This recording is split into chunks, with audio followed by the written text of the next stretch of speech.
Hello friends, welcome back to my another video. তো friends দেখো, আজকে সকাল সকাল আমি আবার লেগে পড়েছি বাড়ির কাজকর্মে। কারণ আজকে হচ্ছে সানডে। তো এই আজকে সানডের দিনই তো আমি অনেকটা টাইম পাই বাড়িতে, যেগুলো নাকি আমি মানে এক্সট্রা যেগুলো কাজ থাকে বাড়ির সেগুলো আমি করে নিতে পারি। যেমন এই ধরো মোছা, এই পরিষ্কার করা, এসব কাজ। কারণ এগুলো তো আমি ডেইলি আর করতে পারি না, কারণ আমার সময় হয়ে ওঠে না। তার জন্য সানডের দিনটা কিন্তু আমার ফার্স্ট হাফটা কিন্তু এসব করতে করতেই টাইম চলে যায়। আর এত ধুলা ঢুকে আমাদের উপরের রুমগুলোতে, মানে কি বলবো। আর মানে আজকে মুছছি না, একটু পরেই দেখবে আবার সেম ধুলো হয়ে যাবে।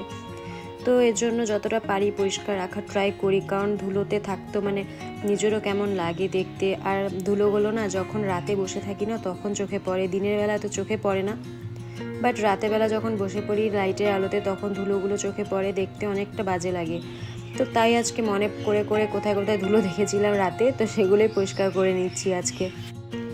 আর বাকি রান্নাবাড়ির কাজকর্ম কিন্তু সেগুলো আমার হয়ে গেছে। তো আজকে চিকেন বানিয়েছিলাম, সেটার ভিডিও করতে পারিনি, কারণ আমি তাড়াহুড়ো করে বানিয়ে ফেলেছি। কারণ আমি জানি ওদিকে আজকে টাইম ওয়েস্ট করলে হবে না, কারণ আজকে আমাকে এই ধুলোবালি পরিষ্কার করতে হবে। তো তার জন্য আগে খাওয়া দাওয়া বানিয়ে নিয়েছি, কারণ এই ধুলোবালি পরিষ্কার করে না তারপরে কিন্তু খাওয়া দাওয়া বানানোর একদমই ইচ্ছা থাকে না। কারণ এরপরে আমি আবার স্নান করব অল্প, তো তার জন্য রান্নাটা আমি আগে সেরে নিয়েছি। কারণ আমি জানি এই সমস্ত নোংরা কাজ করার পরে না আর কিন্তু রান্নার দিকে, রান্নাঘরে যাওয়া মানে যেতে ভালো লাগে না। তো তার জন্য রান্নাটা আজকে আগেই সেরে ফেলেছি। তো এখন জাস্ট আমি স্নান টান করে মেয়েকে খাইয়ে অল্প রেস্ট করব। তো দেখো, এই ওয়ালের এই সাইডটাতে না অনেক দিন থেকে না দেখেছিলাম কেন কিছু পড়েছে, বাট মোছাই হয়ে উঠছিল না। তো দেখো, এখন আমি কাপড় জামাগুলো নিয়ে ওয়াশিংয়ে দিয়ে দিব, কারণ আজকে আমি মানে নিজের হাতে ধুতে পারবো না, কারণ অনেকগুলো কাপড় জামা ছিল। আর যেগুলো ছোটো ছোটো কাপড় জামা না, সেগুলো অলরেডি আমি সকালে স্নানের সময় ধুয়ে দিয়েছি। এবার যেগুলো ভারী অল্প, তো এগুলো আমি আজকে ওয়াশিংয়ে দিয়ে দিচ্ছি, কারণ এখন আর টাইম হবে না, কারণ অনেকটাই বেলা হয়ে গেছে। আর এখন আমি ধুতে গেলে অল্প মানে সর্দিও লেগে যেতে পারে। তো তার জন্য এখন আমি আর এগুলো ধুচ্ছি না, কারণ শরীরটা এমনি অল্প খারাপ, মানে গলাটাও বসে গেছে। তো তার জন্য এখন আমি অল্প ওয়াশিংয়ে দিয়ে দিচ্ছি। তো এখন ওয়াশিংয়ে ধুতে থাক জামা কাপড়গুলো, আর বাকি টুকটাক যেগুলো কাজ আছে সেগুলো আমি সেরে ফেলি। তো ফ্রেন্ডস, কাজ টাজ করে না আমি একটু বের হয়ে যাব, অল্প বাইরে আমার কিছু কাজ আছে। তো দেখো ফ্রেন্ডস, বিকেলে আমি বের হয়ে এসেছি। নতুন একটা কেক হ্যাভেন বলে একটা কেকের দোকান খুলেছে। নতুন ঠিক না, কিন্তু আমি আসিনি বলতে পারো, আজকে আমি ফার্স্ট টাইম এখানে আসলাম, কারণ এই কেক শপটাতে আমার আগে কোনোদিনও আসা হয়নি। তো আজকে আমি এখানে এসেছি, একটা কেক নিব আর মেয়ের জন্য পেস্ট্রি নিব, আরও কতগুলো জিনিস নেওয়া ছিল। আর কেক নেওয়ার কারণ হচ্ছে আমার হাজব্যান্ডের কালকে বার্থডে।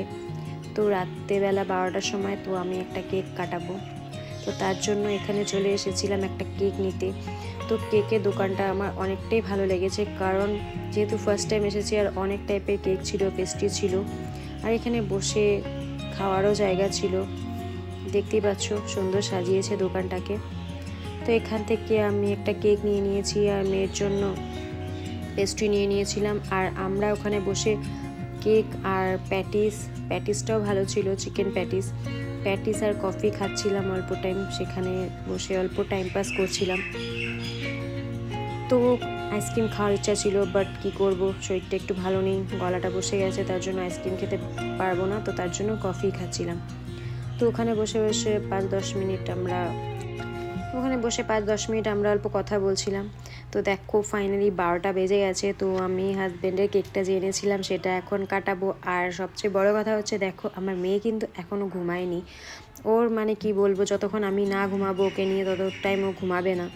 তো একদিকে ভালোই হয়েছে, ও কেক কাটতে অনেক ভালোবাসে। তো ও তো বলে মানে ওরই বার্থডে হচ্ছে, তো এই জন্য দেখো ওই খুশি। তো ওর জন্যই কিন্তু রাত্রেবেলায় কেকটা, ওকে ঘুম পাড়ায়নি বলতে পারো।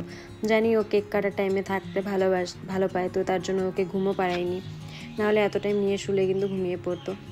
তো যাই হোক ফ্রেন্ডস, রাতে 12টা বাজে এখন। তো দেখো আমরা কেক কাটছি। তো পার্টি বলতে তেমন কোনো প্রোগ্রাম নেই, পার্টি নেক্সট উইকে হবে, কারণ কালকে বার্থডে হাজব্যান্ডের, ইভেন আমাদের আরও 2টা মানে বিয়ে বাড়িও আছে, সেখানে আমাদেরকে যেতেই হবে। তো তার জন্য পার্টির কোনো কিছু অ্যারেঞ্জমেন্ট করা হয়নি ফ্রেন্ডস। তো চলো আজকের মতন ব্লগটাকে এখানেই শেষ করছি, দেখা হচ্ছে নেক্সট ব্লগে। আর যারা যারা আমার ভিডিওটা দেখছো সাবস্ক্রাইব করে দিও। Thank you for watching, bye by.